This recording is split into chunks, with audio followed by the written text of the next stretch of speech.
이제 계속해서 우리 신익규 기자 지금 스튜디오에 나와 있습니다. 안녕하세요. 안녕하십니까. 네. 자, 일단 국내 얘기 시작하겠습니다. 국내 증시의 대기 자금이 계속 늘어나고 있다고요? 그렇습니다. 이 대기 자금으로 불리는 것은 정확하게는 투자자 예탁금이라고 합니다. 이 투자자 예탁금 잔고가요, 지난주 기준으로 51조 원을 넘어섰습니다.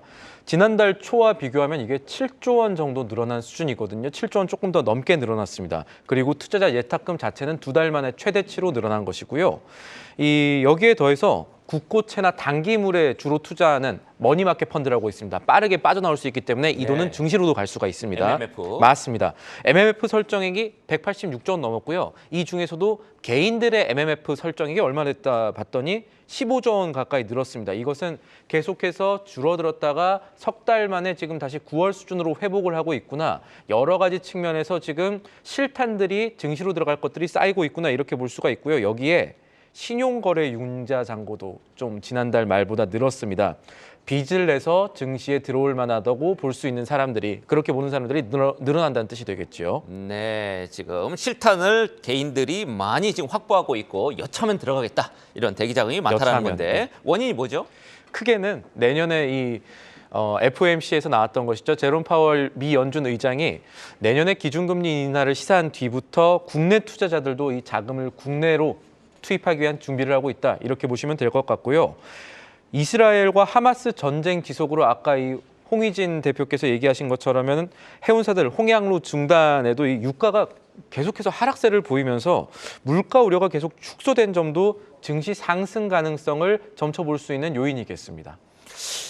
네, 이제 기대가 좀 커지고 있다, 전반적으로. 네. 이제 기준금리 내년에 낮출 거고 이런 기대가 좀 커지고 있는 것 같은데, 증권가에서는 그래서 어떤 업종 주목하고 있고 크게 이제 전망 어떻게 보고 있습니까? 전망부터 말씀드리면요, 증권가에서는 어느 정도 상승 국면은 유효할 것이라고 보면서도 그렇다고 이번 주에 갑자기 급등하는 움직임이 나오기는 힘들 수 있다, 오히려 좀 경계할 거가 더 많다라고 보는 모습입니다. 이 경계론 가운데 이 근거 하나는요, 미국의 기준금리 인하 기대, 사실 이거 많이 들어봤지 않습니까? 그렇다면 증시에 좀 선반영이 됐을 거다라는 논리에서 단기 조정 가능성 역시 염두에 좀 둬야 된다는 논리가 있고요. 그래서 증권가들의 이번 주 코스피 전망 보면요, 이 NH투자증권 가운데 좀 살펴볼 게, NH투자증권이 이번 주 예상 밴드를 내놨는데 코스피가 2,450에서 2,580 정도로 전망한다고 했습니다. 그런데 지난주 코스피 종가가 2,560선을 넘어갔었거든요. 정확하게는 2,563선까지 올라갔는데 밴드 위치상 코스피가 이 정도 있으니까 더 올라갈 공간보다는 조금 더 내려갈 공간이 많다라고 봤다는 뜻이 되겠습니다. 그럼에도 불구하고 이 금리 인하라는 기대감 자체는 성장주와 기술주에는 긍정적인 환경으로 풀이하는 증권사들이 많은데, 이베스트 투자증권은 반도체, 인터넷, 그리고 엔터사와 제약바이오를 관심 분모로 설정했고요. 상상인 증권 같은 경우는 인터넷과 플랫폼주 강세를 전망했습니다. 부담 요인 하나만 더 살펴보자면요, 올해 마지막 거래일 전에 대주주 이 기준 회피하려고 매도 물량이 아직까지 나올 수 있다라는 점도 증권가에서는 이번 주 조금 조심할 건 조심해야겠다라고 얘기하는 근거가 되기는 합니다. 네, 그거는 이제 막판에 변수도 있겠네요. 지금 정부가 막판에 대주주 양도세 네. 이거 기준을 상향 조정할 가능성이 개인적으로 보기에는 조금 높다고 이렇게 보고 있습니다만, 그거는 좀 지켜봐야 될 것 같고요. 증권사들의 전망도 우리가 좀 참고로 보면 되겠지만 자주 틀린다는 거, 그것도 염두에 두시고 여러분 자신을 믿으세요. 자, 다음 이슈 보겠습니다. 슈가플레이션이라는 단어까지 나왔을 정도로 설탕값이 굉장히 막 급등을 했었는데, 요즘 가격 어떻습니까? 코코아 값은 굉장히 뛰었는데. 그건 올랐는데 설탕값은 떨어지고 있습니다. 오히려 떨어지나요? 네. 예. 국채 설탕 가격이 코로나 이후에 급등을 했었습니다. 그래서 이게 2020년만 하더라도 그때 생각해보면 거의 3배 넘게 올랐는데요. 올해도 역시 태국, 인도 이렇게 주요 사탕수수, 이 설탕의 원료가 되는 이 사탕수수의 수확량이 생각보다 좋지 않다, 기상이변 때문에 그렇다, 이런 얘기들 많으면서 생산량 급감 우려 때문에 11월 달까지는 계속 올라갔었습니다. 계속 올라갔다가 최근에 설탕 선물 가격 보면요, 11월 말 기점으로 설탕 가격의 하락세가 확인이 됩니다. 고점이 얼마인지 잠깐 보겠습니다. 국제 설탕 선물 가격 최고가는 지난 11월 7일이었습니다. 파운드당 28.14센트를 고가로 그래도 11월 말까지는 27센트 선을 파운드당으로 유지를 했었는데요. 이게 최근에 2주 동안 갑자기 급락을 합니다. 15일 기준으로는 이게 21.99센트까지 내려갔거든요. 보름 만에 설탕 가격이 20% 떨어진 겁니다. 그렇군요. 예, 설탕 줄이려고 했는데 가격이 좀 떨어지니까 이거 줄이기도 또 쉽지 않게 됐고요. 설탕 가격이 지속적으로 최근 들어서 막 네. 급락하는 모양인데 왜 그렇습니까? 이 차트를 좀 봐야 될 것 같습니다. 차트를 보고 이슈를 같이 보면 국제 설탕 가격은 이슈와 같이 움직이고 있구나. 이게 조금 너무 뚜렷하게 확인이 되는데 12월 들어서요. 설탕 가격이 크게 세 가지 이슈 정도로 떨어졌습니다. 먼저 브라질 설탕업체들의 협회 유니카라는 데가 있는데 여기가 유엔 식량농업기구의 자료를 제공하는 공식 협회입니다. 여기 따르면 브라질의 중남부 설탕 생산량이 11월 하반기에 급증하면서 1년 전보다 35% 생산량이 증가했다는 보고가 있었습니다. 생산량이 늘면 당연히 가격 떨어지는데 예상보다 높은 생산량 때문에 이 설탕 가격이 한번 출렁였고요. 두 번째로 살펴봐야 될 부분은요. 인도입니다. 인도가 아까 말씀드린 것처럼 이 국제 설탕 가격 오르게 만드는 이 생산량이 너무 줄어들어가지고 고민이었던 텐데 그러다 보니까 인도 정부가 조치를 이번 달에 하나 취합니다. 어떤 조치를 취했냐면 설탕은요 사실 에탄올의 원료이기도 합니다. 에탄올의 원료이기도 하는데 인도 정부에서 에탄올 만들 설탕 제한을 하자. 너무 많이 설탕 갖고 에탄올 만들지 마세요라는 조치를 지난주 정도에 발효를 했습니다. 그래서 연간 170만 톤 정도로만 만들어라 이렇게 제한을 하면서 또다시 설탕 가격 떨어졌다 이렇게 보시면 되겠고요. 그리고 미국과 러시아 이렇게 주변 생산국, 그래도 미국은 설탕 좀 생산합니다.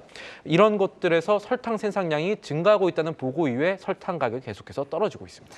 네, 국내 제당주에 미치는 영향도 궁금한데 어떻습니까? 기본적으로 크게 세 개 회사 있죠. CJ제일제당이 있고요. 그리고 삼양사 있고 대한제당이 있습니다. 보통 이게 제당주 투자하시는 분들 이 슈거플레이션 때문에 그동안 투자를 많이 하셨는데 이제 변곡점이 생겼다 정도 보시면 되겠습니다. 왜냐하면 설탕 가격이라는 것은 기본적으로 제당주의 주가와 양의 상관관계를 갖습니다. 양의 상관관계를 갖는다는 말은 쉽게 말하면 제당주 같은 경우는 설탕 가격 오르면 주가 오른다는 얘기인데요. 제가 계속 말씀드렸던 게 지금 제당주가 주가 올라가고 있었지만 설탕 가격이 이제 선물 가격으로 떨어지고 있는 게 확인이 됐다. 그리고 아직 기사가 조금 안 나온 얘기들이기 때문에 아까 말씀드린 이 관련주들에게는 하방 압력이 있을 수 있다라는 얘기로도 되겠습니다. 조금 떨어질 가능성도 우리가 염두에 둬야 되겠군요. 네. 자, 또 다른 원자재 금값도 한번 살펴보겠습니다. 요즘 금값 추이 어떻습니까? 금값은 반대로 조금 다시 오르는 모습. 트로이 온스당 2,000달러 넘어가는 모습 보이고 넘었더라고요. 있는데 일단은 쉽게 하나 볼게 이 금값이라는 거는 달러와 관련해 가지고 볼 수가 있습니다. 달러 하락하면 금값 상승합니다. 그런데 FOMC 이후에 달러가 좀 하락세가 되겠죠. 이 금리를 인하한다는 거는 큰 틀에서 달러의 가치가 떨어질 것이라는 얘기가 되기 때문에 실제로 FOMC 이후에 달러 인덱스, 주요국 통화 대비 달러가 얼마나 강한지 보여주는 이 지표는 지금 104선에서 102선까지 지금 후퇴한 모습이고요. 그리고 또 하나 지난해 미국 거시경제 분석 1위 했던 독립 리서치 기관이 있습니다. 22V 리서치라는 데가 있는데 여기가 지난 주말에 보고서 하나 냈습니다. 미국의 헤지 펀드들이 차트상으로 보니까 금을 담기 시작했다라는 보고였습니다. 이 내용이 맞다면 금값 조금 더 오를 가능성이 있다고 봐야겠죠. 네, 그렇군요. 달러가 뭐 잠시 지금 최근 들어서는 이제 등락하고 금요일에는 살짝 이제 강세를 보이긴 했습니다만 크게 보면 달러 약세 추이라는 얘기고요. 자, 이번에는 국내 증시에 영향을 끼칠 만한 경제 주요 증시 일정 일단 살펴보겠습니다. 이번 주에 뭐가 있습니까, 주요한 거? 이번 주 주요한 일정, 지난주만큼 강하지는 않습니다. 지난주만큼 아주 큰 건 없지만 경제 일정과 함께 이 정치 일정들을 먼저 살펴봐야 될 것 같습니다. 일단 주요 경제 지표 보면요. 월요일, 오늘은 이 통계청에서 기업활동 조사 결과 나오고요. 20일 수요일에는 2022년 육아휴직 통계도 나옵니다. 최근에 이 저출생이라든가 고령화 이런 것들이 계속 나오고 있는데 이런 것들 해결하려면 육아휴직도 어느 정도 통계가 잘 나와줘야겠죠. 그리고 금감원에서는 같은 날 은행권의 금융소비자보호 간담회 있고요. 그리고 금요일에는 비상경제 차관회의가 있습니다. 자, 국회와 정치 일정 관련 요거 관련해서는 어떤 게 있습니까? 일단 주요 장관 후보자들 이 청문회가 인사청문회가 이번 주 있죠. 줄이어 있습니다. 시끄럽겠죠. 시끄러울 가능성이 있고요. 이게 단순하게 뭐 정치 이슈로 간다는 것뿐만 아니라 예산안이라든가 이렇게 엮여가지고 지금 18일 농식품부, 19일에 이게 중요할 겁니다. 기재부 최상목 장관 후보자 최상목 장관 후보자. 예. 있고 해수부 그리고 20일 날 국토부 장관 후보자 청문회 있는데 이때 잡음이 많이 생기면요. 뒤이어 있을 20일의 예산안 처리 여부에 좀 영향을 미칠 수가 있고 그렇게 되면 관련주라든가 우리 증시에도 영향을 미칠 수 있다는 분석들이 나오고 있습니다. 예산안 처리 관련해서는 뭐가 중요하죠? 일단 하나 여당이 맡고 있는 거랑 그리고 두 번째 야당이 맡고 있는 것 때문에 증시가 출렁일 수 있습니다. 여당 같은 경우는 R&D 지출에 계속해서 조금 줄여야 된다라는 입장이고요. 이건 우리 건전 재정을 이제 강조하는 맞습니다. 쪽이고요. 그래서 이거는 기술주들한테 아주 좋지 않은 환경, 좋은 환경을 만들어준다고 볼 수는 없겠고 야당 쪽에서 조금 더 핀포인트 짚으면 원전 예산 삭감을 밀어붙이고 있습니다. 그래서 국내 원전 관련주에는 20일이 중요한 변곡점이 될 수가 있겠습니다. 네, 최상목 장관 후보자가 이제 재정 준칙, 건전 재정을 계속 강조해 왔고, 뭐 법인세이나 뭐 이런 것도 강조를 해왔기 때문에 어떤 발언을 내놓을지 이번 주에 주목해서 좀 지켜보겠습니다. 지금까지 신인규 기자였습니다.